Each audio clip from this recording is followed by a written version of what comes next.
تعالیٰ فہم قرآن میں دشواریوں کے اسباب اور ان کے ازالے کے حوالے سے ایک پہلو یہ تھا کہ قرآن پاک کے الفاظ میں کچھ اضافہ ہو جائے. اضافہ الفاظ بھی سبب ہے دشواری کا، اور اسے زیادت کا عنوان دیا تھا حضرت شاہ صاحب رحمہ اللہ نے. تو آج جس چیز کو پیش نظر رکھا ہے انہوں نے وہ زیادتی حرف الجر ہے، حرف جر کا اضافہ. فاعل پر حرف جر کا اضافہ ہے، یعنی حرف جر کی وساطت سے اس کو فاعل بنایا ہے، یعنی کہ حرف جر نہ بھی ہوتا تب بھی فاعل بن جاتا، تاکہ اتصال جو جوڑ ہے فعل اور فاعل کے درمیان اس میں پختگی آ جائے. اسی طرح مفعول بھی پر حرف جر کو داخل کیا، حرف جر نہ بھی ہوتا تب بھی وہ مفعول بھی بن جاتا، لیکن حرف جر کے واسطے سے تاکید اتصال میں شدت آ گئی. تاکید اتصال کے لیے فاعل پر اور مفعول بھی پر حرف جر کا اضافہ. اس سلسلے میں انہوں نے دو مثالیں پیش کی ہیں. فاعل پر حرف جر کے اضافے کی مثال دراصل وہ فاعل نہیں ہے، نائب فاعل ہے، لیکن نائب فاعل اعراب میں فاعل کا حکم رکھتا ہے. فاعل کی مثال اگر دینی ہو تو کفا باللہ شہیدن اس کی ایک واضح مثال ہے. کفا باللہ شہیدن، یہ باللہ یہ اللہ کا لفظ اللہ جو ہے یہ کفا کا فاعل ہے اور حرف جر کا اس پر اضافہ ہو چکا ہے. با کو ہٹا دے تب بھی ترجمہ وہی ہوگا، لیکن تاکید نہیں ہوگی. تاکید ایک اضافی فائدہ ہے جو با سے حاصل کیا گیا ہے. کفا باللہ شہیدن، اللہ گواہ ہونے کے لحاظ سے کافی ہے، اللہ کی گواہی کافی گواہی، پوری گواہی. نائب فاعل کی مثال یوم یحما علیہا، اصل میں تھا یوم تحما ہیا، جب یہ آگ گرم کی جائے گی، لیکن علیہا یہ خزانے گرم کیے جائیں گے، خزانوں کی طرف زمین لوٹتی ہے. خزانے یکنزون الذهب والفضة ولا ينفقونها فی سبیل اللہ. تو یہ یحما علیہا میں علی جو ہے یہ فاعل پر اضافہ ہے ہیا پر. ہیا ضمیر متصل ہے، لیکن جب علی داخل کریں گے پھر مجرور ہو جائے گی ضمیر، تو مرفوع نہیں رہے گی. اب اگر علی کو ہٹا دے، جب علی کو ہٹائیں گے تب بھی معنی ٹھیک ہوگا، لیکن وہ تاکید نہ ہوگی. تو تاکید کے لیے اعلیٰ کا اضافہ کیا ہے. مفعول به پر حرف جر کے اضافے کی مثال یہاں دے رہے ہیں. قفینا علی آثارہم، یہ علی زائد ہے، ہم نے ان کے پیچھے عیسیٰ ابن مریم کو بھیجا. آثار کا لفظ بھی تاکید کے لیے زائد ہے، قفیناہم بعیسیٰ ابن مریم ہونا چاہیے. تو بہرحال اعلیٰ جو ہے یہ حرف زائد کی مثال انہوں نے پیش کی. دیکھ لیجئے وقد یزید سبحانہ وتعالی حرف الجر علی الفاعل او المفعول به ويجعله معمولا للفعل بواسطة حرف الجر لتأکید الاتصال. کبھی اللہ تعالیٰ بڑھاتے ہیں حرف جر کو فاعل پر یا مفعول به پر اور اس کو معمول بناتے ہیں فعل کا بواسطہ حرف جر کے اتصال کی پختگی کے لیے. اسی طرح یوم یحما علیہا یا تحما ہیا، اسی طرح وقفینا علی آثارہم بعیسیٰ ابن مریم، قفیناہم بعیسیٰ ابن مریم، ان کے پیچھے ہم نے عیسیٰ ابن مریم کو بھیجا. واو اتصال، واو عموماً عطف کا ہوتا ہے دو جملوں کے درمیان یا دو معمولوں کے درمیان، لیکن کبھی کبھی واو تاکید کو چھوڑ کر صرف پختگی کو پیش کرتا ہے، اتصال کو، جیسے قرآن مجید میں ہے. اذا وقعت الواقعہ کو پڑھیں گے تو وکنتم ازواجا ثلاثہ، یہ واو اتصال ہے. اسی طرح سورہ مؤمن میں، سورہ زمر میں سورہ زمر میں 73 نمبر آیت میں حتی اذا جاؤہا وفتحت ابوابہا، یہ واو اتصال ہے۔ جاؤ کے ساتھ فتحت کا تعلق مستحکم اور مضبوط کرنے کے لیے۔ وَلِيُمَحِّصَ اللَّهُ الَّذِينَ آمَنُوا سورہ آل عمران کی آیت 141 ہے، لیکن دراصل یہ آیت مثال نہیں بنتی، اس سے پہلی آیت مثال ہے اصل میں۔ اس گزشتہ آیت میں واو موجود ہے، اور وہ واو جو ہے وہ اتصال کے لیے زائد ہے، واو نہ بھی ہوتا تب بھی مسئلہ حل ہو جاتا۔ واو یا عاطفہ بنائیں گے تو معطوف علیہ پھر موجود نظر نہیں آئے گا، اس لیے واو اتصال ہے۔ آیت نمبر 140 میں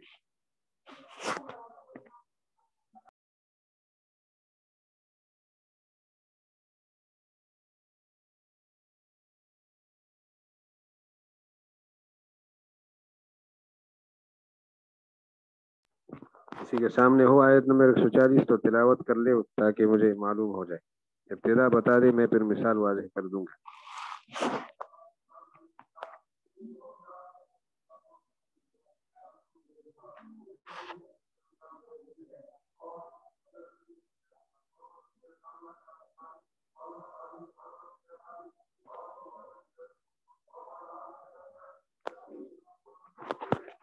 کہیں ہے جی قرآن پاک میں 140 نمبر آیت سورہ آل عمران کی؟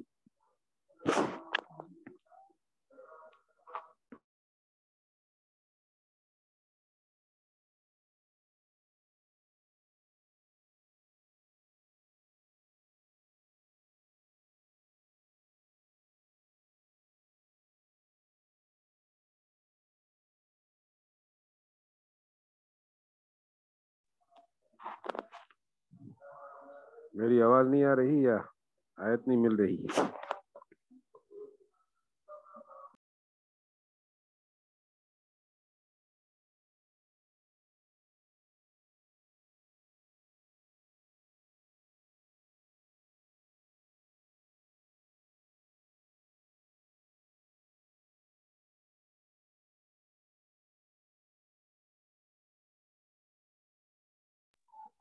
آیت نمبر 140 سورہ آل عمران دیکھ لے کوئی۔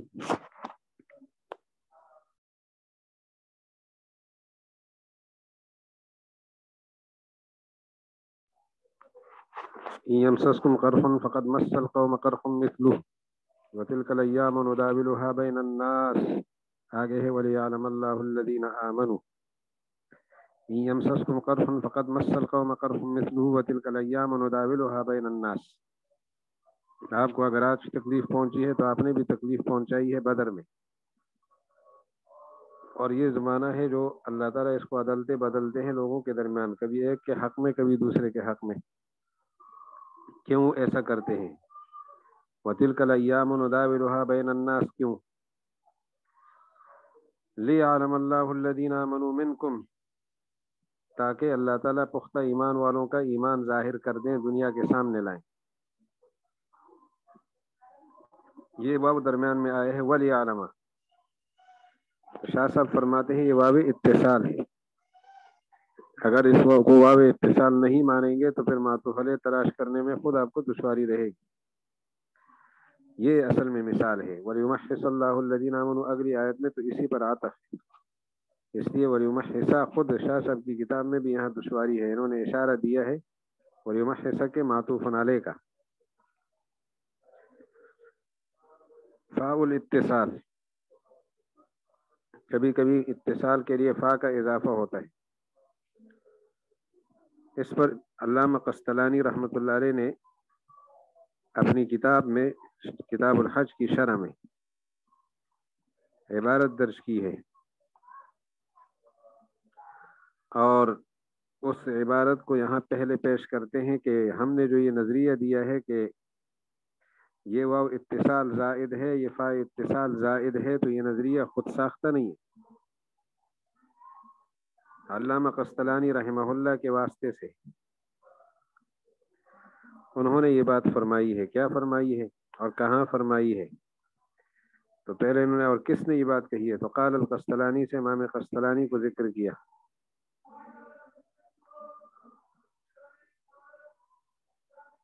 قال القسطلانی فی شرح کتاب الحج، کتاب الحج کی شرح میں یہ بات لکھی ہے، اور اس میں بھی باب المعتمر اذا طاف طواف العمرۃ ثم خرج هل یجزیہ من طواف الوداع، اس باب کے اندر لکھا کہ عمرے والے نے طواف عمرہ کیا، پھر واپس اپنے گھر چلا گیا، طواف وداع ہو گیا، یعنی ہوا حاجی صاحب نے حج کیا تھا، اس کے بعد پھر عمرہ کیا فوراً، اور عمرے کا طواف کر کے بس حج کے لیے حج اپنے گھر چلا گیا، تو طواف وداع ہوا یا نہیں ہوا؟ کیونکہ آپ جانتے ہیں کہ طواف وداع حاجی کے لیے ضروری اور واجب ہے، لیکن اس نے اگر نفلی طواف کیا وہ تو قائم مقام طواف وداع ہوگا۔ کیا یہ عمرے کا طواف بھی طواف وداع بنتا ہے یا نہیں بنتا؟ یہ باب ہے، اس کے ذیل میں یہ مسئلہ لکھا ہے۔ ويجوز توسط العاطف بين الصفة والموصوف لتأكيد لصوقها بالموصوف، یہ بات لکھی ہے، اصل میں یہ بتانا چاہتے ہیں کہ عاطف بین الصفت والموصوف کا اضافہ جائز ہے، عاطف حرف عاطف کا اضافہ درمیان میں آنا جائز ہے موصوف اور صفت کے درمیان، حالانکہ موصوف صفت میں اتصال ہوتا ہے لیکن حرف عاطف کا اضافہ جائز ہے۔ کیوں؟ تاکہ موصوف کا صفت کے ساتھ جو جوڑ ہے اس میں پختگی معلوم ہو جائے۔ ويجوز توسط العاطف بین الصفت والموصوف، حرف عاطف کا توسط جائز ہے صفت اور موصوف کے درمیان لتاکید لصوقها، تاکہ اس کا لصوق پختہ معلوم ہو موصوف کے ساتھ، جیسے اذ یقول المنافقون والذین فی قلوبهم مرض، اس کو سمجھ لیجئے، جب منافقین نے کہا، یہ منافق کون تھے؟ الذین فی قلوبهم مرض، یہ المنافقون کی صفت ہے۔ جب منافقین نے کہا، کون لوگ ہوتے ہیں؟ وہ جن کے دلوں میں بیماری ہوتی ہے، درمیان میں واو آیا۔ اگر ہمیں یہ بات معلوم نہ ہو کہ یہ واو اتصال ہے اور موصوف کو صفت کے ساتھ مضبوط کرنے کے لیے آیا ہے، تو پھر ہمیں یہ الجھن رہے گی کہ اس کا مصداق کون لوگ ہیں؟ ایک منافق تھے اور دوسرے وہ جن کے دلوں میں بیماری ہے، تو ہم تو پھر رافضیوں والا ذہن تو نہیں رکھتے معاذ اللہ کہ اس سے صحابہ مراد ہیں، منافقین اور صحابہ، یہ تو کفریہ کلمہ ہوگا اور اللہ تعالیٰ کی مراد ہرگز نہیں ہے۔ تو فرماتے ہیں یہ واو اتصال ہے۔ امام سیبوی نے اس آیت کی روشنی میں اور اس آیت کے حوالے سے یہ فرمایا کہ یہ ایسا سمجھ لے جیسے مررت بزید و صاحبک، میں زید کے پاس سے گزرا اور تمہارے دوست کے پاس، اور زید بھی وہی ہے، صاحب بھی وہی ہے، تو واو کا اضافہ صرف پختہ کرنے کے لیے ہے موصوف صفت کے جوڑ کو۔ جب آپ کا ارادہ ہی زید سے صاحب کا ہی ہو کہ بھئی زید تو تمہارا دوست ہے، یہ مطلب ہو، پھر بھی واو کا اضافہ تاکید کے لیے ہوگا۔ ہاں کہیں صاحب کا سے مراد زید الگ ہو، صاحب الگ ہو، پھر واو عطف ہوگا۔ قال سیبویہ، امام سیبوی نے کہا، امام سیبوی بہت بڑا نام ہے نحو کی دنیا میں، 148 ان کی پیدائش ہے، 180 ان کی وفات ہے، اور ہے اماموں میں بہت بڑا امام، نحو کی دنیا کی بنیاد ہے۔ تو ان کی عمر کتنے 100 سال بنتی ہے آپ ذرا مجھے بتا دیں؟ 148 پیدائش ہے، 180 وفات ہے، تو عمر کتنی بن گئی؟ 150 سال کے 200 سال۔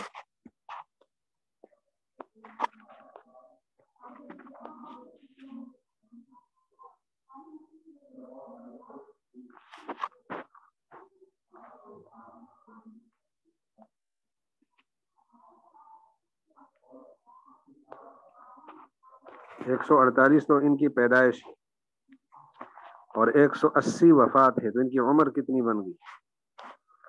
ایک نے لکھا ہے 148 سال بن گئی۔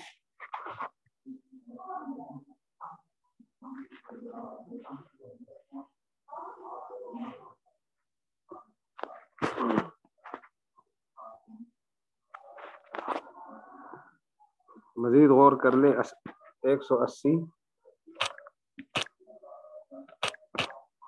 سے آپ، ہاں جی یہ ایک نے صحیح لکھا کہ 32 سال ان کی عمر بنتی ہے، 148 بھی نہیں بنتی، 38 بھی نہیں بنتی، 32 سال بنتی ہے۔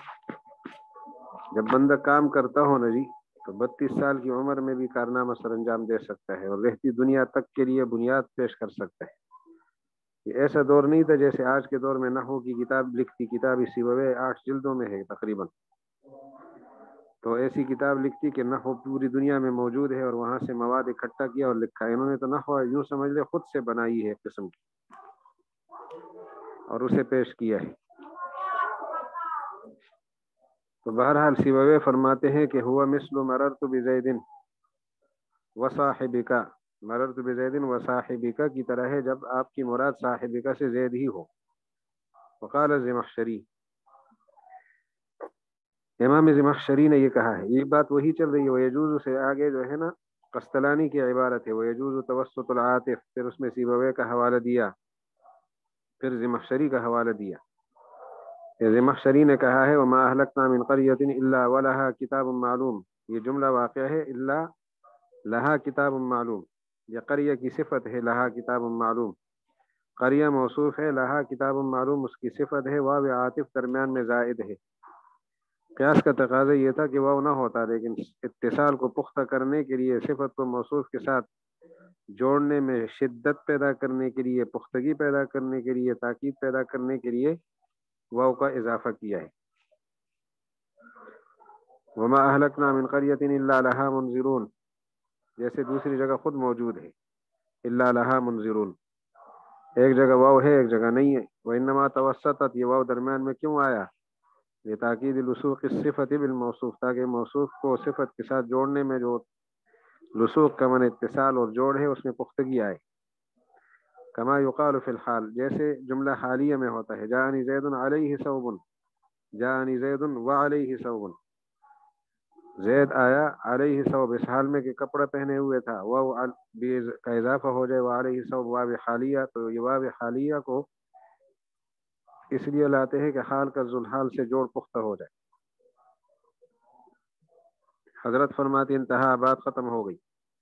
کس کی بات ختم ہو گئی؟ یہاں پر تو زمخشری کی بات ختم ہو گئی، اور اسی پر امام قسطلانی کی جو عبارت تھی وہ یجوز سے لے کر یہاں تک وہ بھی ختم ہو گئی۔ یہ دونوں حوالے علامہ قسطلانی نے اپنی عبارت میں دیے۔ انتہا کی بات سمجھنے کی ہے کہ بات کس کی یہاں ختم ہوئی ہے۔ اصل میں یہ تو مولانا کہہ رہے ہیں کہ علامہ قسطلانی کی بات یہاں ختم ہو گئی۔ علامہ قسطلانی نے یجوز توسط العاطف سے جو تقریر شروع فرمائی ہے علیہ صوبن پر مکمل ہو گئی، اور بیچ میں جو قال سیبویہ قال زمخشری، یہ حوالے بھی ان کے دیے ہوئے، اور یہ علیہ صوبن پر امام زمخشری کی بات بھی ختم ہو گئی ہے، ان کی عبارت بھی یہیں تک ہے۔ قرآن پاک میں کے فہم میں دشواریوں کے اسباب میں زیادت میں سے 3 چیزیں آخر میں ذکر کی، حرف جر کا اضافہ، واو اتصال کا اضافہ، اور فاء اتصال کا اضافہ۔ فاء اتصال کے لیے کوئی مثال نہیں دی، لیکن سمجھنے والے سمجھ جائیں گے کہ جیسے واو کا اضافہ ہو سکتا ہے ایسے فاء کا بھی ہو سکتا ہے۔ ضمیروں کا انتشار، ضمیروں کا انتشار، اور ایک لفظ سے 2 معنی مراد ہو، لفظ ایک ہو کلمہ ایک ہو، مراد اس سے 2 معنی ہو، 2 ترجمے بنتے ہوں، یہ چیزیں بھی دشواریوں کے اسباب میں سے ایک بڑا سبب ہے۔ ضمیروں کا انتشار، ایک ضمیر کلمے کے اندر 2 ضمیریں ہیں جملے کے اندر، ایک ضمیر ایک کلمے کی طرف لوٹتی ہے ایک مرجع کی طرف، دوسری ضمیر دوسرے مرجع کی طرف لوٹتی ہے۔ حالانکہ عام طور پر کلام میں جب ضمیریں شروع ہو جائے تو مرجع ایک ہوتا ہے اور اسی کی طرف ضمیر لوٹتی ہے، لیکن جب مرجع 2 ہوں گے تو پھر دشواری ہوگی کہ عام طرز سے کلام ہٹ گیا ہے۔ جیسے آپ حضرات نے ترمذی شریف میں اور دیگر حدیث کی کتابوں میں عن عمرو بن شعیب عن ابیہ عن جدہ کو پڑھا ہے، تو یہ سند عن ابیہ عن جدہ سے منقول جو حدیثیں ہوتی ہیں عن ابیہ عن جدہ، جہاں سند میں آئے عن ابیہ عن جدہ، تو یہاں دونوں ضمیریں عموماً پہلے راوی کی طرف لوٹتی ہیں۔ جیسے مثال کے طور پر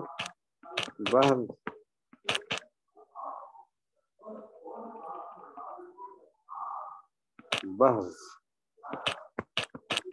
بن حکیم عن ابیہ عن جدہ، بحث ابن حکیم نقل کرتے اپنے والد سے، عن جدہ کوئی بحث ابن حکیم، بحث ایک راوی ہے، حکیم دوسرا راوی ہے، بحث جو حکیم کا بیٹا ہے، تو پہلا راوی بحث ہوا، دوسرا راوی حکیم ہوا، تیسرا راوی حکیم کا والد ہوا۔ اب عبارت اس طرح ہے، بحث ابن حکیم نقل کرتے اپنے والد سے عن جدہ، اور حکیم نقل کر رہے بحث کے دادا سے، بحث کے دادا جو حکیم کے والد ہے۔ یہ انتشاری ضمیر نہیں ہے یہاں، اس لیے اس کا سمجھنا مشکل نہیں، لیکن ایک حدیث، ایک سند ایسی ہے جہاں آتا ہے عن عمرو بن شعیب،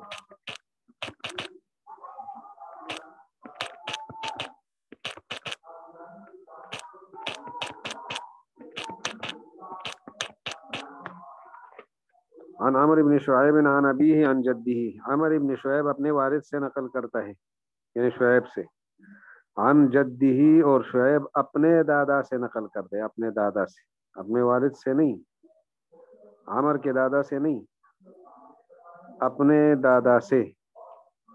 تو یہاں پہلی ضمیر پہلے راوی عمر کی طرف لوٹتی ہے اور دوسری ضمیر دوسرے راوی شعیب کی طرف لوٹتی ہے، تو پھر سمجھنے میں دشواری ہو جاتی ہے۔ عمر ابن شعیب اپنے والد سے نقل کرتا ہے اور شعیب اپنے دادا سے نقل کرتا ہے، یہ ہے انتشاری ضمیر کی مثال۔ قرآن مجید میں دیکھ لیتے ہیں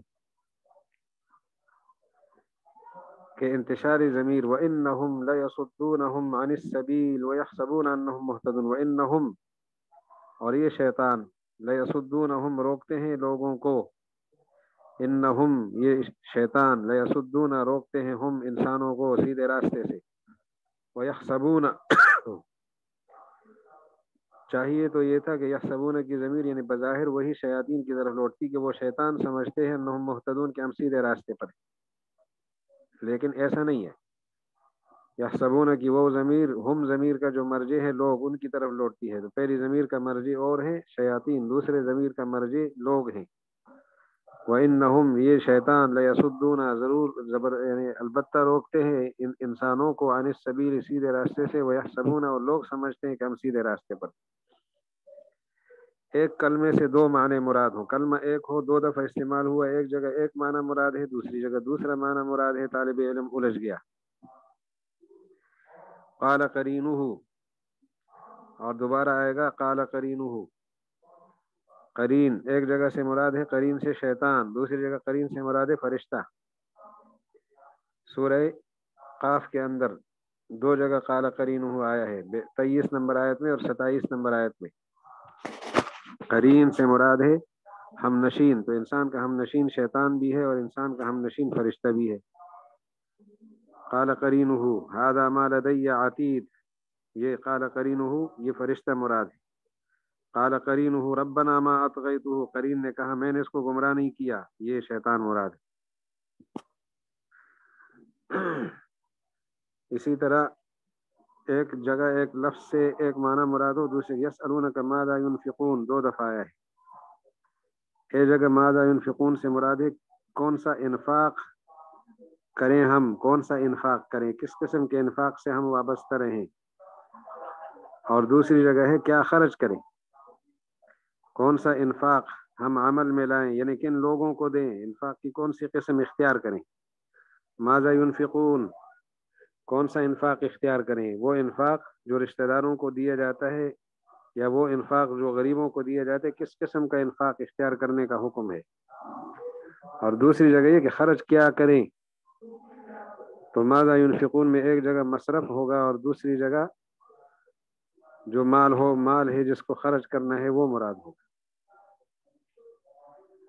تو اس لیے ماذا ينفقون میں دو معنی آ گئے۔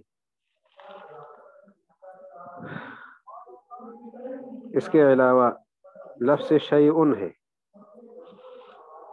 ساتھ ساتھ ہم ذکر کریں گے، پہلے خلاصہ اور پھر تفصیل لمبی ہو جائے گی بات، تو ساتھ ساتھ آسان ہے، یہاں مشکل نہیں ہے۔ انتشار الضمائر و ارادۃ المعنیین من کلمۃ واحدۃ، ضمیروں کا انتشار بھی دشواریوں کے اسباب میں سے ایک سبب ہے، اور دو معنوں کا ارادہ ایک کلمے سے، کلمہ ایک معنی دو الگ الگ اور دونوں مراد ہوں۔ وربما تكون الصعوبة في فهم المراد لانتشار الضمائر، بسا اوقات قرآن پاک کے فہم مراد کے فہم میں جو دشواری ہوتی ہے وہ ضمائر کے انتشار کی وجہ سے ہوتی ہے، یا وہ ارادت المعنیین من کلمۃ واحدۃ، ایک کلمے سے دو معنی مراد لینے میں ہوتی کی وجہ سے ہوتی ہے، جیسے قوله تعالی وَإِنَّهُمْ لَيَصُدُّونَهُمْ عَنِ السَّبِيلِ وَيَحْسَبُونَ أَنَّهُمْ مُهْتَدُونَ، یعنی ان الشیاطین لَيَصُدُّونَ النَّاسَ، ترجمہ یہ کہ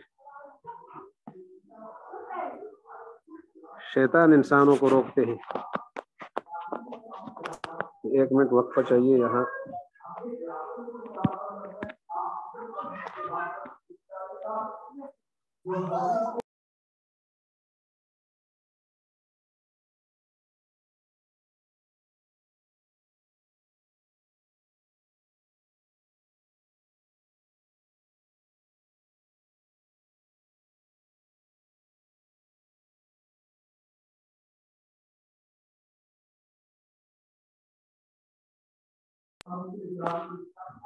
وَإِنَّهُمْ، یعنی یہ جو شیاطین ہے، لَيَصُدُّونَ النَّاسَ، لوگوں کو روکتے ہیں، عن السبیل، سیدھے راستے سے، وَيَحْسَبُونَ، اور یہ لوگ سمجھتے ہیں، أَنَّهُمْ مُهْتَدُونَ، کہ یہ لوگ سیدھے راستے پر ہیں۔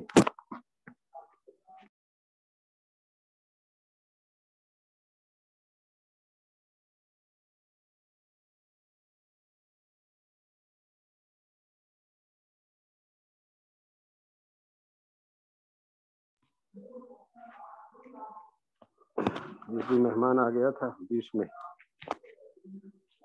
معذرت چاہتا ہوں۔ ہاں جی، وَيَحْسَبُونَ أَنَّهُمْ مُهْتَدُونَ، یعنی شیاطین لوگوں کو روکتے ہیں سیدھے راستے سے، اور لوگ سمجھتے ہیں کہ وہ سیدھے راستے پر ہیں۔ فقولہ تعالی، اب دیکھیں نا، انہم میں پہلی ضمیر کا مرجع اور ہے، اور یحسبون میں وہ ضمیر کا مرجع اور ہے۔ طالب علم کی پہلی نظر میں یہ بات اس طرح ہوتی نہیں، الجھ جاتا ہے کہ شیطان کیسے خود کو ہدایت پر سمجھتا ہے، شیطان کو تو پتہ ہے میں ٹھیک نہیں ہوں۔ تیسری بات، وقولہ تعالی قال قرینہ، المراد به الشیطان فی موضع واحد، ایک جگہ اس سے مراد شیطان ہے، دوسری جگہ فرشتہ ہے۔ اسی طرح یسألونک ماذا ينفقون قل ما انفقتم من خیر، جو بھی مال خرچ کرو تم، خیر سے مراد مال۔ حوالہ موجود ہے حاشیے پر، 215 سورہ بقرہ۔ دوسری جگہ ہے یسألونک ماذا ينفقون قل العفو، 219 ہے۔ تو فالاول معناه ای انفاق ينفقون، کون سا انفاق وہ اختیار کریں، کون سی قسم کا انفاق وہ عمل میں لائیں۔ وهو صادق بالسؤال عن المصرف، یہ مصرف کے بارے میں سوال سے ہے، صرف یصرف مصرف، صرف کرنے کی جگہ کے بارے میں سوال ہے، کیونکہ لأن الانفاق يصير باعتبار المصارف انواعا، مصارف کے اعتبار سے انفاق کی قسمیں بنتی ہیں۔ مالدار آدمی کو آدمی کچھ دے گا تو وہ گفٹ ہے، غریب آدمی کو دے گا تو وہ صدقہ ہو سکتا ہے، قریبی رشتہ دار کو دے گا تو اس کے اور پہلو ہو سکتے ہیں۔ اور دوسرے کا معنی ہے ای مال ينفقون، کون سا مال خرچ کریں۔ ومن هذا القبيل مجيء لفظ جعل وشيء ونحوهما لمعان شتى، اسی طرح لفظ جعل ہے یا لفظ شيء جو مختلف معنوں میں آتا ہے۔ الحمد للہ الذي خلق السماوات والارض وجعل الظلمات والنور، یہ جعل بمعنی خلق ہے، اللہ نے ظلمات اور نور کو پیدا کیا ہے۔ آپ جانتے ہیں نا قرآن پاک آسمان سے نازل شدہ کتابوں میں سب سے آخری، سب کی بادشاہ اور سب سے مکمل کتاب ہے، اور اس کا خلاصہ سورہ فاتحہ ہے۔ سورہ فاتحہ کے بعد سورہ آل عمران، سورہ بقرہ میں یہود کو دعوت اسلام ہے، آل عمران میں عیسائیوں کو دعوت اسلام ہے، سورہ نساء میں اور سورہ مائدہ میں اصلاح العرب ہے، عرب کی اصلاح، اور سورہ مائدہ کے بعد انعام ہے، وہ انعام کے اندر مجوس کو اسلام کی دعوت ہے۔ اور مجوسیوں کا نظریہ یہ تھا کہ خیر کا خالق الگ ہے، شر کا خالق الگ ہے، اچھائی کو ایک خدا نے پیدا کیا تو برائی کو دوسرے نے، زندگی کو ایک نے پیدا کیا تو موت کو دوسرے نے، یزدان اور اہرمن ان کا نام بھی رکھا انہوں نے۔ قرآن پاک کہتا ہے جعل الظلمات والنور، یہ ظلمات اور نور کا خالق ایک ہے۔ تو جعل بمعنی خلق، اور جعل بمعنی عقیدہ کی بھی آتا ہے، وجعلوا للہ مما ذرأ من الحرث والانعام نصیبا، اللہ کے لیے انہوں نے عقیدہ رکھا، عقیدہ جعلو اعتقد کے معنی میں بھی جعل آتا ہے۔ وہ آیت پھر دیکھ لیں گے، عقیدہ رکھنا، وہاں سمجھ آ جائے گا۔ اسی طرح لفظ شے کبھی فاعل کے معنی میں آتا ہے، کبھی مفعول بھی، کبھی مفعول مطلق، کبھی کسی اور معنی میں بھی شے مختلف معنوں میں آتا ہے۔ ام خلقوا من غیر شیء، کیا یہ بغیر کسی خالق کے پیدا ہوئے ہیں؟ خالق نے ان کو پیدا نہیں کیا۔ اور آج کی دنیا کا یہ ذہن یہی ہے کہ ہم خالق کے بغیر ہیں۔ آج کی دنیا یہ کہتی ہے کہ کائنات میں سب سے اونچی ہستی صرف انسان ہے، انسان کے اوپر کوئی اور ہستی نہیں ہے جو انسان کو کنٹرول کرے۔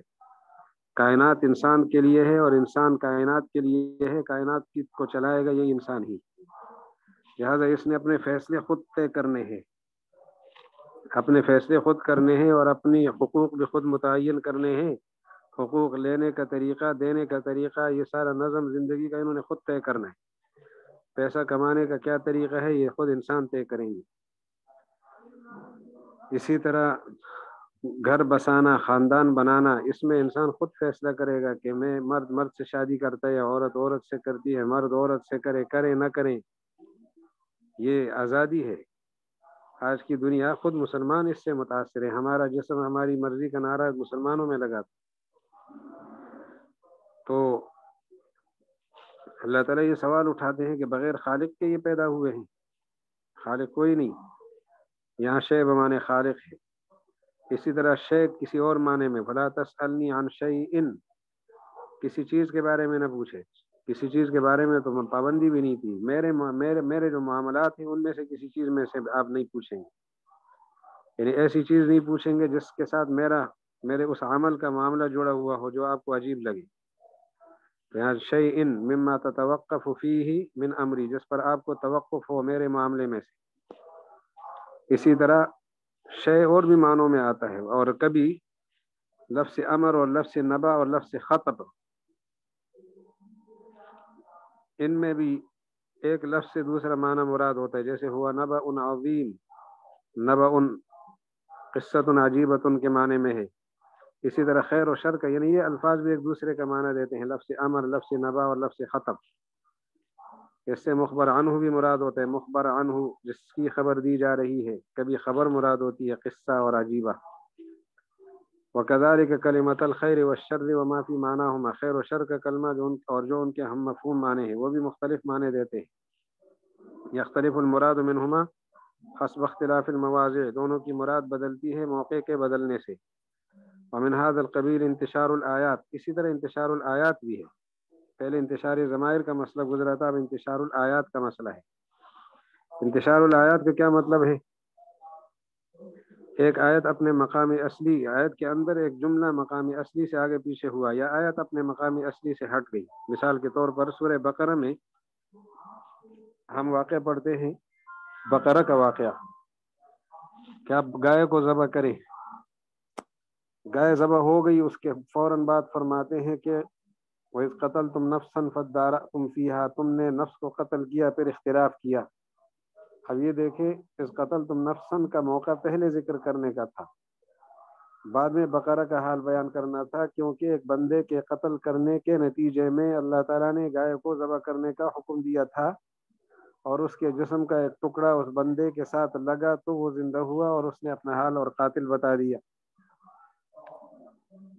اب صورتحال یہ ہے کہ یہاں پر بالکل انتشار الآیات، قصے کا آخر شروع میں ذکر ہے اور قصے کا اول آخر میں ذکر ہے، اور اس کی وجہ یہ ہے کہ آگے ثم قست قلوبکم، تمہارے دل سخت ہو گئے۔ اس کا جوڑ جو ہے نا بقرہ کے واقعے کے ساتھ زیادہ نہیں ہے، اس کے اول کے ساتھ زیادہ ہے، تو الگ الگ آگے پیچھے کر دیا۔ دوسرا یہ کہ اگر مسلسل ذکر کرتے تو ایک خرابی سامنے آتی کہ گائے کو ذبح کرنے میں پس و پیش کرتے رہے، اور جب تقدیم و تاخیر ہو گئی تو دو مستقل عیب نظر آ گئے بنی اسرائیل کے، ایک یہ کہ اللہ کے حکم میں پس و پیش کر رہے ہیں، ٹال مٹول سے کام لیتے ہیں، دوسرا یہ کہ ایک آدمی کو قتل کر کے جرم دوسرے پر ڈالنا، یہ بھی ان کی بیماری ہے۔ تو اس لیے یہ ہے انتشار الآیات۔ انتشار الآیات میں کبھی بعد میں نازل ہونے والی آیت کو پہلے ذکر کرتے ہیں، پہلے نازل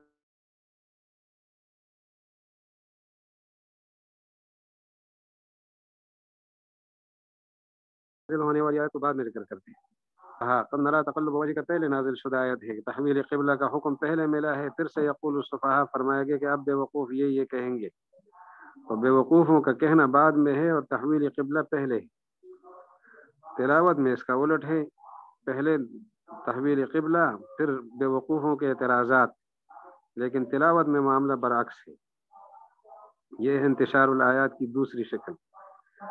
تیسری شکل یہ ہے کہ کبھی درمیان میں ایک جملہ آ جاتا ہے، مسلسل کلام کے درمیان میں ایک جملہ آ جاتا ہے، جیسے کافروں کی عیوب بیان ہو رہے، درمیان میں ایک تنبیہ ہو گئی یا کسی سوال کا جواب دے دیا، طالب علم کو الجھن پیدا ہو گئی۔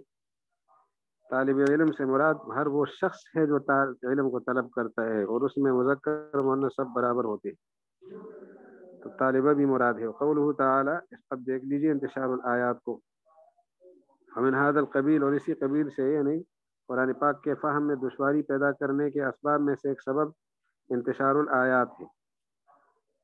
قد يبادر الى آیت مقامها الاصلی بعد ایراد القصہ، کہ اللہ جل شانہ کیا کرتے ہیں،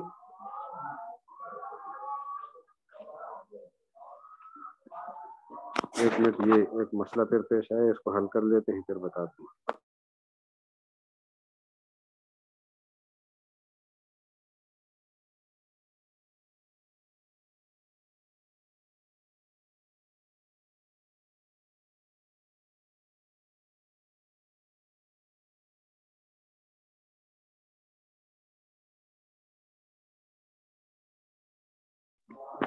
ہاں جی، تو قد یبادر سے بات ہو رہی تھی، کبھی اللہ تعالیٰ سبقت فرماتے ہیں ایک آیت کی طرف، الی آیت، کبھی سبقت فرماتے ہیں الی آیت، ایک آیت کی طرف، مقام الاصلی بعد ایراد القصہ، کہ اس کا مقام اصلی قصے کے بعد تھا، لیکن فیذکرھا قبل تمام القصہ، لیکن قصے کو مکمل کرنے سے پہلے اس کو ذکر کرتے ہیں، پھر قصے کی طرف آتے ہیں، فیتمھا، پھر اللہ تعالیٰ اس قصے کو مکمل کر لیتے ہیں۔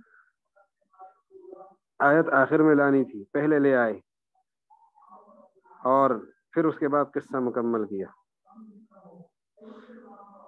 وقد تكون الآیت متقدمۃ فی النزول متأخرۃ فی التلاوہ، کبھی نزول میں مقدم ہوتی ہے، تلاوت میں مؤخر ہوتی ہے، جیسے اللہ تعالیٰ کا قول قد نرى تقلب وجهک فی السماء، یہ مقدمہ ہے فی النزول، اور سیقول السفہاء متأخرہ ہے فی النزول، تلاوت میں برعکس ہے، تلاوت میں سیقول پہلے ہے، قد نرى بعد میں۔ وقد يدرج الجواب فی تضاعیف اقوال الکفار، کبھی کبھی جواب درج کیا جاتا ہے اقوال کفار کے، تضاعیف کا معنی اندر، تضاعیف اندر، تو اللہ تعالیٰ اقوال کفار کے بیچ میں جواب ذکر کر لیتے ہیں، جیسے وَلَا تُؤْمِنُوا إِلَّا لِمَنْ تَبِعَ دِينَكُمْ، سورہ آل عمران کی 73 نمبر آیت، یہ مشکل آیت، مشکل آیات میں سے یہ ہے، اور اشکال کیا ہے، آپ آیت کو دیکھیں، اگر ترتیب وہ ہوتی تو اشکال نہ ہوتا، قل ان، یوں دیکھ لیں، وَلَا تُؤْمِنُوا، یہودیوں نے کہا آپ یقین نہ کریں، إِلَّا لِمَنْ تَبِعَ دِينَكُمْ، مگر اس آدمی پر یقین کریں جو تمہارا دین مانتا ہے، اور اس بات پر یقین نہ کریں، ان یؤتی احد مثل ما اوتیتم، کہ کسی کو وہ چیز مل سکتی ہے جس طرح کی چیز تمہیں ملی ہے، اس بات کو نہ مانیں۔ اگر تمہیں کوئی کہے کہ ہمیں قرآن پاک ملا ہے جو تورات کی طرح ہے، آپ ایسی باتیں نہ مانا کریں، تمہاری طرح تمہارے پاس جو کچھ ہے اس کے مثل کسی کو مل سکتا ہے، ایسی بات نہ مانا کریں۔ اب یہ کوئی مشکل نہیں ہے، بات واضح ہے، لیکن درمیان میں قل ان الہدی ہدی اللہ، کہہ دو کہ ہدایت تو اللہ کی ہدایت، یہ درمیان میں جواب آیا جو ہونا بعد میں چاہیے تھا، لیکن درمیان میں جواب دینا یہ اللہ تعالیٰ نے بات اس لیے رکھی کہ بھئی ان کی بات بالکل غلط ہے، سننے کے قابل بھی نہیں ہے، ان کا اعتراض پوری طرح سننے کے قابل بھی نہیں ہے، لیکن چلو آپ کو بتا دیتے، تو ان کا آدھا اعتراض ذکر کر کے جواب دے کر اس کے فوراً بعد ان کا اعتراض پورا کیا اور آگے بات چلائی۔ تو قل ان الہدی ہدی اللہ درمیان میں آیا ہے، ولا تؤمنوا الا لمن تبع دینکم، آپ یقین اور اعتماد نہ کریں مگر ان لوگوں پر کریں جو آپ کے پیروکار ہیں، لیکن یہ بات بالکل نہ مانیں، ولا تؤمنوا ان یؤتی احد مثل ما اوتیتم، کہ کسی کو وہ چیز مل سکتی ہے جس طرح کی چیز تمہیں ملی ہے، قل ان الہدی ہدی اللہ، کی ہدایت وہی ہے جو اللہ کی ہدایت ہے۔ وبالجملہ، خلاصہ کلام، فهذه المباحث تحتاج الى تفصیل کثیر، یہ مباحث بڑی تفصیل کے محتاج ہیں، وبما ذکرناہ کفایہ، اور جو کچھ ہم نے وفیما ذکرناہ، اور ان چیزوں میں جس کو ہم ذکر کر رہے ہیں، کفایتن بڑی کفایت ہے. ومن قرأ القرآن الکریم، یعنی ضرورت پوری ہو جاتی ہے. یہ جو ہماری ذکر کردہ تفصیلات ہیں، دشواریوں کے اسباب اور ان کے ازالے میں جو کچھ ہم ذکر کر چکے ہیں، تو بڑے حد تک ضرورت پوری ہو جاتی ہے، کافی کام ہو جاتا ہے. کفایتن، اس میں کفایت ہے. تو انشاءاللہ کفایت کا معنی تو سب سمجھتے ہیں. کفایت کس کو کہتے ہیں؟ کہ بات کافی ہو جاتی ہے تو وہ کفایت. وفیما ذکرنا، جس کو ہم ذکر کر چکے ہیں، کفایتن کفایت ہے، یعنی ضرورت پوری ہو رہی ہے.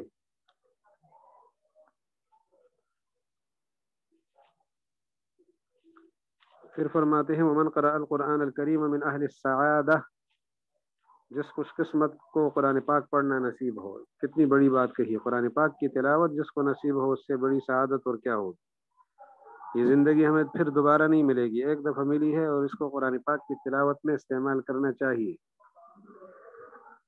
اور کوئی اور کتاب بھی نازل نہیں ہوگی، یہی کتاب ہے اور ہم یہی ہیں. تو جو قرآن پاک پڑھے گا، جو اہل سعادت میں سے سعادت مند ہو، واستحضر هذه الامور عند تلاوته، تلاوت صرف تلاوت کرنی نہیں ہے، وہ بھی سعادت ہے، لیکن ساتھ ان امور کا استحضار رکھے جو ہم نے یہاں پیش کیے تلاوت قرآن پاک کے وقت.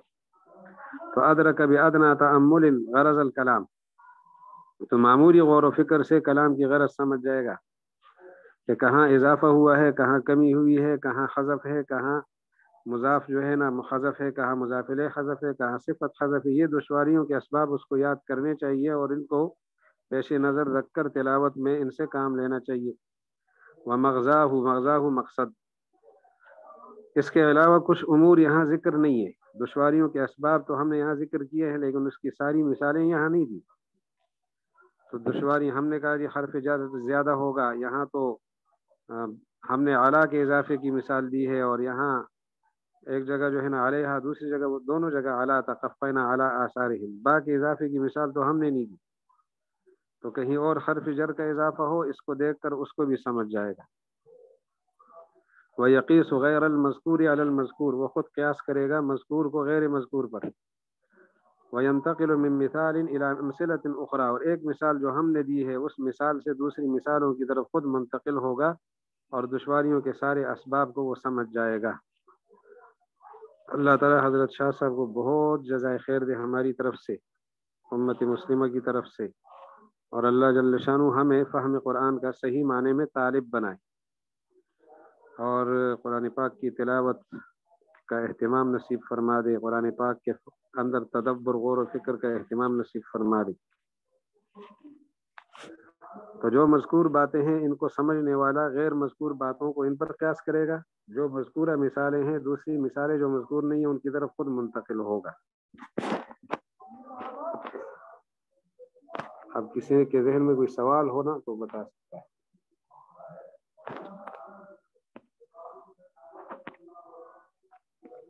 کیونکہ اگلا باب اگر شروع کریں گے تو نہیں چلا ختم کر سکیں گے.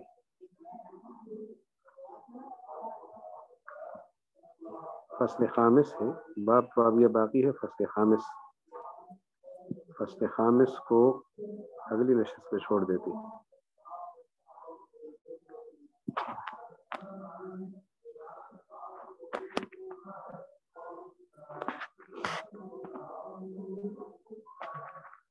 یہاں تھوڑا سا تذکرہ پر ضمناً کر لیتے ہیں حروف مقطعات کا.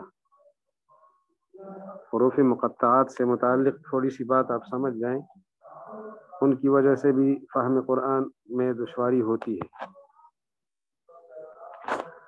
وہ یہ کہ قرآن پاک میں حروف مقطعات کتنی صورتوں میں ہے، یہ کوئی بتا سکتا ہے؟ الف لام میم، الف لام صاد، الف لام میم را وغیرہ، یہ جو حروف مقطعات ہے کتنی صورتوں میں؟ کوئی بتا دے. بتا نہیں سکتا تو کوئی بنا دے اپنی طرف سے، تب بھی جو ہے نا پتہ لگ جائے گا، ہم آگے بڑھنے کے لیے ہمارے لیے سہولت ہو جائے. چلو ہم بتا دیتے ہیں.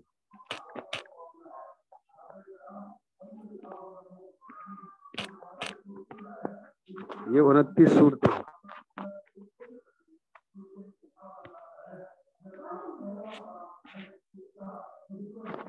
ماشاء اللہ جی، تو بتانے والے بہت تھے. اب یہ جو حروف مقطعات 29 صورتوں میں ہیں، تو یہ مجموعے کتنے ہیں، یعنی کتنے حروف مقطعات ہیں مجموعے. مثلا الف لام میم میں ایک مجموعہ ہے،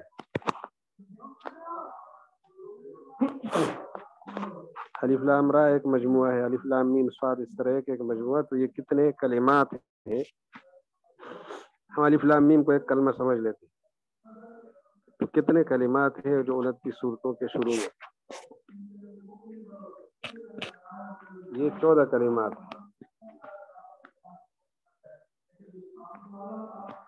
14 کلمات 29 صورتوں میں.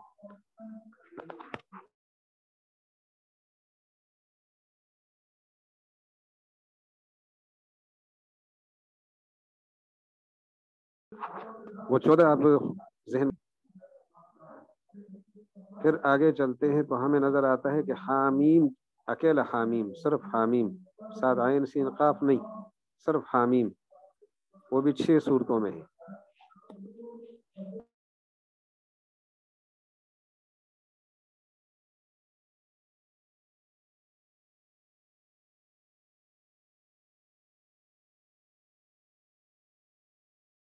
پھر ہمیں نظر آتے طاسین میم. پھر ہم دیکھتے طاسین میم، یہ 2 صورتوں کے شروع میں ہے، سورہ شعراء اور سورہ قصص. یہ مکرر ہیں. حامیم، الف لام میم 6 صورتوں میں، تو یہ 12 صورتیں ہو گئی.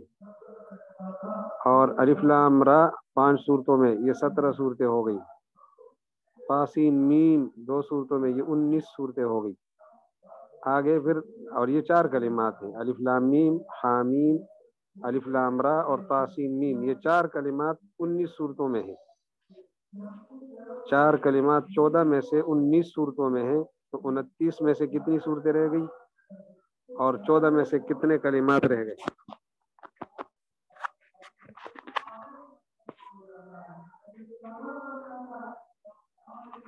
چودہ میں سے 10 کلمات رہ گئے، اور 29 صورتوں میں سے 10 صورتیں رہ گئی.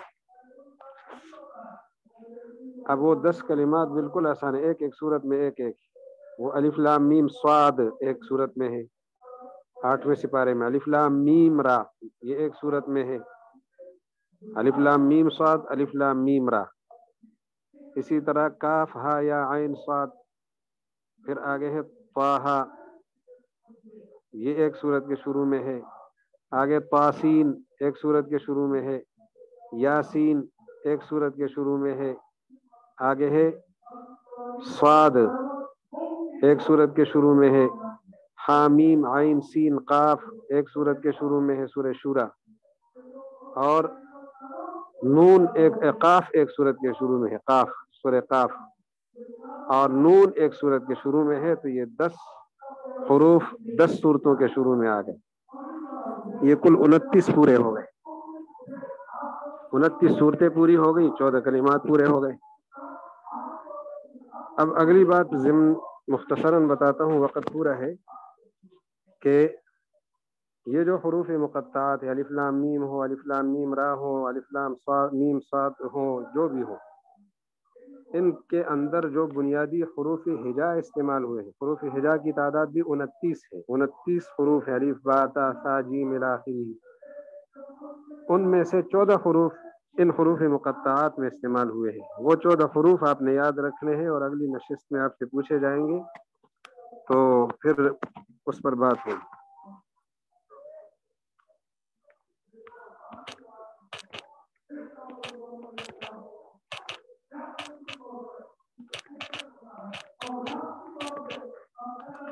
نص حکیم قاطع له سر، نص حکیم قاطع له سر. یہ گن لیں آپ، نون صاد، ہا کاف یا میم، قاف الف طا عین، لام ہا سین را. یہ حروف مقطعات جب آپ پڑھیں گے الف لام میم سے شروع کر کے آخری صورت نون ہے، نون والقلم وما یسطرون تک، 29 صورتوں کے شروع میں جتنے حروف مقطعات ہیں، وہ آپ جب دیکھیں گے تو نظر آئے گا کہ یہی حروف استعمال ہوئے ہیں. نص حکیم قاطع له سر کے اندر جو حروف جب یہ یاد ہو گئے تو پھر ایک لطیفہ جاتے جاتے سن لیتے ہیں. یہ نص حکیم قاطع لہ سر جو مجموعہ ہم نے دیا ہے یہ تفسیر ابن کثیر کے شروع میں ہے. سورہ بقرہ کی تفسیر جہاں وہ شروع کرتے ہیں اس کی ذیل میں یہ نص حکیم قاطع لہ سر ہے. تفسیر روح المعانی میں اسی الف لام میم جو سورہ بقرہ کی اس کی ذیل میں ایک لطیفہ نما واقعہ ہے. وہ یہ کہ ایک شیعہ نے یہ دعویٰ کیا اور دعویٰ حروف مقطعات کے حروف جمع کر کے کیا, اور وہ میں لکھ کے بھیج دیتا ہوں, آپ خود سمجھ جائیں گے کتنا مزیدار لطیفہ ہے.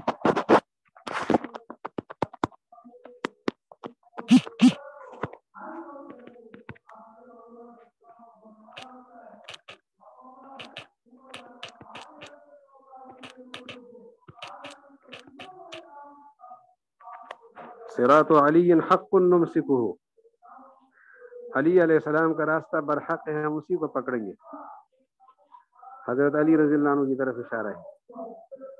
آپ ان حروف کو گنے, صراط علی حق نمسکہ, یہ حروف مقطعات کے حروف ہی اس میں جمع کیے.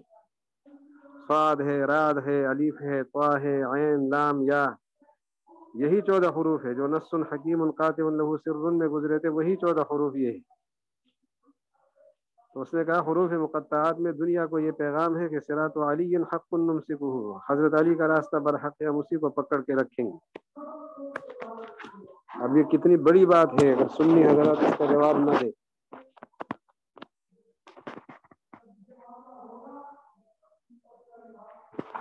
اگر سنی جواب نہ دیں تو پھر تو بات گئی نہیں جی, سنی قوم تو پھر پریشان ہوگی. تو کہتے ہیں کسی سنی عالم نے اس کا مضبوط جواب دیا, اور وہ یہ کہ صح طریقک السنہ, صح نہیں, وہ اس طرح ہے صح طریقک مع السنہ, صح طریقک مع السنہ. میں لکھ لیتا ہوں. کہتے ہیں جی تمہیں یہ پیغام ہے حروف مقطعات میں اے شیعہ صاحب کہ تمہارا وہ راستہ جو حضرت علی کا تم اپناتے ہو نا, سنت کے بغیر اگر اپناؤ گے تو حضرت علی کا راستہ نہیں بنے گا. حضرت علی کا تب بنے گا جب وہ سنت کے ساتھ ہو گئے. یعنی سنی جو نظریے پیش کرتے ہیں اور اہل سنت جو نظریے پیش کرتے ہیں وہ والا راستہ برہا.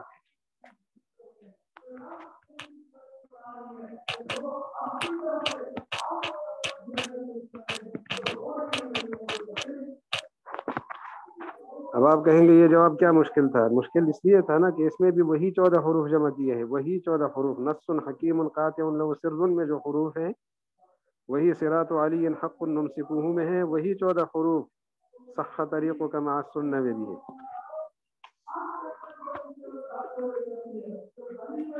یعنی حروف مقطعات جن میں جو استعمال شدہ 14 حروف ہیں وہی استعمال ہوئے. تو ایک دوسرے سنی نے اسے کہا پھر کہ ترک سمعک النصیحہ, تمہارے کانوں کو نصیحت اب پہنچ گئی کہ نہیں پہنچی, یہ بتایا اسے.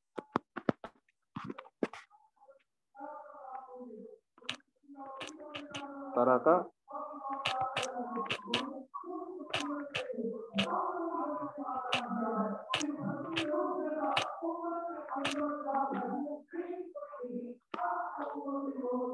ترک سمعک, تمہارے کانوں کو پہنچ گئی النصیحہ, خیر خواہی کی بات. النصیحہ یہ آخر میں جو میں نے تا لکھی ہے اس کو بھی ہا کی شکل میں لکھنا چاہیے, تاکہ کیونکہ تا استعمال ہے ہی نہیں, نہ گول نہ دوسری, یہ ہا استعمال ہے, طٰہٰ. یہ بھی وہی 14 حروف ہے جو حروف مقطعات میں استعمال ہوئے ہیں. تو ہمیں گویا اس لطیفے کے اندر بھی 3 مجموعے مل گئے جو حروف مقطعات کی بنیاد ہے. وہ 14 حروف جن کو استعمال کر کے حروف مقطعات کو بنایا گیا ہے, مقطعات کے کلمات کو تشکیل دیا گیا ہے. انشاءاللہ آپ کو یاد ہو جائیں گے, باقی بات پھر اگلی نشست میں.